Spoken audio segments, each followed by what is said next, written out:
今個星期日我哋整手工意粉。咁我哋就要需要咧呢一種嘅意大利嘅麵粉啦，800g 嘅。咁然後咧你就要咧俾185g 嘅雞蛋。咁如果有時雞蛋佢唔夠大咧，咁你就譬如你爭20啊，咁又唔夠一隻蛋，你可以加少少水嘅。如果唔係咧，你盡量喺雞蛋嗰度咧就度到佢185咯。咁其實非常之簡單。咁我哋呢個機啦，咁啊方便好多啦。咁如果你哋冇呢個機咧，其實都係一樣咁樣做嘅啫。你就將呢啲雞蛋咧就倒入去先喺中間，你就可以加少少嘅鹽，咁多度啦，即係隨量加少少啫。咁然後咧你就用隻手咧去搓勻佢，搓勻佢之後咧就再教你哋點樣去幫佢壓啦。咁咧，當你咧搓到咧佢差唔多融埋一齊咧，已經融匯咗一齊咧，你就可以攞出嚟搓一搓佢啦。咁如果冇呢個機，你就可以咁樣喺度咁樣壓，將佢其他嗰啲粉咧攞埋一齊攞晒佢咯。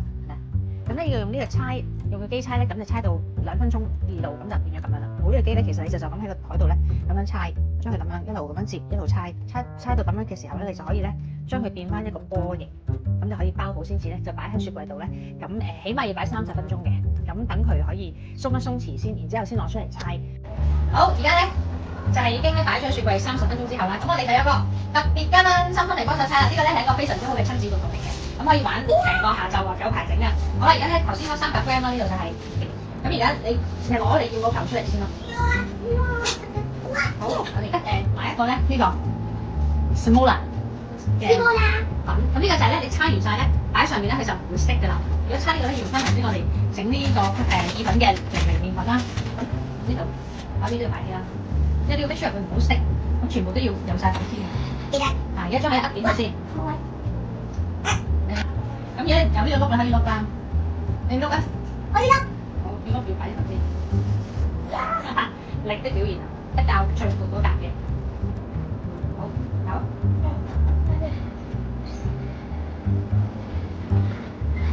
好，整咗一次啦，咁而家咧就再咁樣折埋佢 ，OK， 再折埋佢啦，跟住咧，好 ，very good。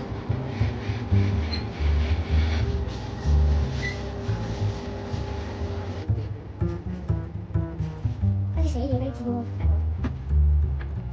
跟住咧，其實佢每一條咧，如果你就咁咧，就啱啱好咧，係咁啦。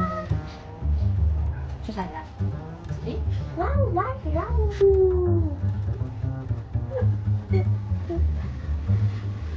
少少厚度嘅，咁所以 depends on 你自己想要幾粗幾幼啦。咁而家咧就可以加啲呢個粉，咁樣等佢唔 stick 嘅啫。呢個粉最後先可以落嘅呢個。好，搞掂啦，有2款，一款就薄啲，一款就 chewy 啲。